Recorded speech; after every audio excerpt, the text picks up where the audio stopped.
Faces. All right, everyone, it is official. There is another apocalypse happening, but it's not what you think.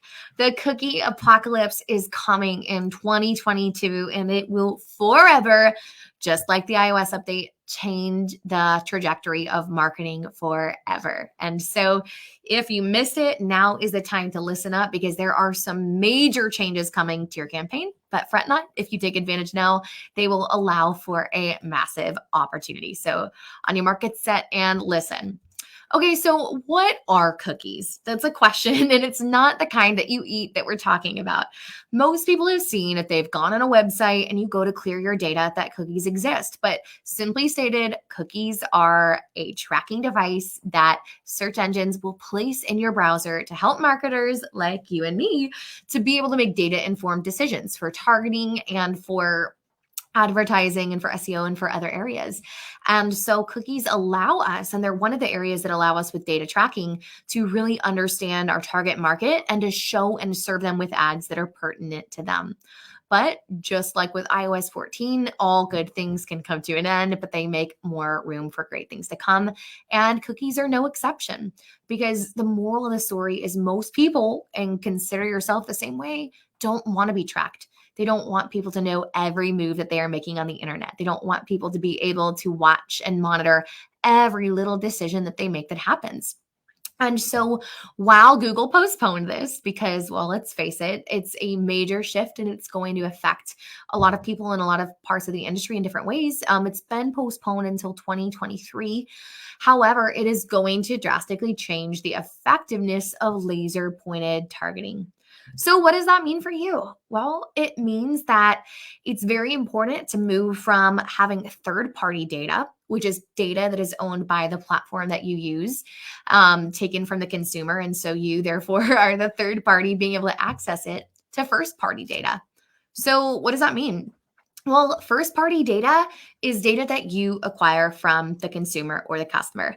It's data that by your content, by your whatever you do to engage, that they willingly want to provide for you. Whether it's signing up for an email list or getting on your text message marketing thread, that is data and information that you specifically in your organization owns. And so the elimination of third party data and the ability to leverage it on different platforms creates a significant importance for first party data. Now, the iOS update already confirmed this. It's a lot more difficult to use retargeting and remarketing like we have in the past to do small segments of audience and to show them personalized ads toward the customer journey. Instead, what's more important is really trying to find that first party data and leverage and build your own audience off platform, which has always been a timeless principle because that way it's your data. We all know, just like the outages that have happened, that any social media platform or any online platform could go down at any time. Big tech controls the infrastructure and what happens on those platforms. But when you own first party data, when your customers and consumers willingly opt in and provide you their information, then that is data that you can leverage to provide a personalized customer experience. And it is absolutely critical for your success and your growth in marketing. So step one is to make sure that you have engaging content and that you are inviting people to come into your ecosystem, into your world at any and all times. The next area that you really want to focus on as we head into 2022, and if you're making your strategic plan or setting marketing goals and KPIs, is leveraging groups and using your messaging and creative to go after larger groups instead of individuals. Let's face it, we've done a lot of launch ads for people launching, and the whole cart open and cart close ads that you see, they're getting kind of creepy. And as people opt out of tracking, it just confirms that it can be a little bit daunting when you see an ad that's so personalized to your customer journey that you feel like Siri is listening to you. And it's become apparent that consumers no longer want that type of personalization because it feels like too much. It feels like you're being spied on 24/7. And so when you go after groups as a whole and you use collective targeting, that can be very, very effective as well. The other area that's even more important as well is the more increase that's needed for data privacy concerns that everyone wants to buy and no one wants to be sold to.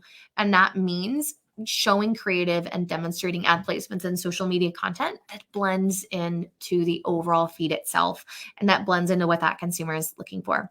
And so what's going to happen with a lot of your targeting is that you're going to have to go after broader groups. You're going to have to go after larger audiences because there's less third-party data to be able to leverage because people don't want to be tracked that way. So what that means is, really looking at the personas that you're looking to attract and that you want to bring closer to your brand and creating content that would blend in.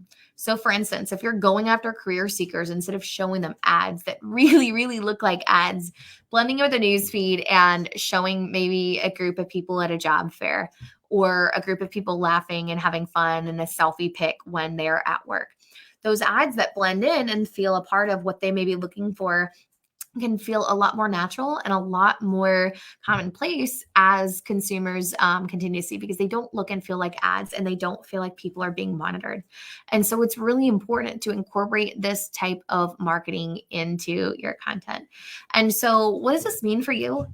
It means that creative and the overall experience that you have and consistent messaging are very, very important. It means that because we won't be able to leverage as much third-party data, that across all platforms, whether you're on Facebook or YouTube or Instagram or on a podcast or in your email marketing, that your overall message and your content needs to be consistent, because it's going to be harder to hit people with different phases of the customer journey. And so this should be hopefully exciting for you, because this is going to allow you to repurpose content. It's going to allow you to use a lot of the same things and recycle over and over again. And though you may get bored and you may be sick of talking about the same thing over and over again, in the long run and for training your team and for bringing other people on, it actually is exciting because it's going to allow you to leverage the same content and to make small improvements over and over again. Because as marketers, there's an even more increased need that it is to be a scientist than it is to do anything else. Because at the end of the day, now it's very important to, make those microscopic changes and to very, very accurately split test one variable after another to really test and see what the consumer wants. So if you're listening to this and you're thinking, that's great, what do I do? I'm going to give you some action steps. Number one, create a consistent opt-in that's valuable as soon as possible. Don't just repurpose. No longer is it going to be compelling enough to give somebody a free ebook of something that's outdated information. When I say a good opt-in, it needs to be good. It needs to be something that, in this noisy online space that people are going to want to click on and are going to want to see. You got to make it good. Number two, use that opt-in to attract more people into your overall marketing space and into your ecosystem. You want that eliminating third-party data improves the need for first-party consumer information.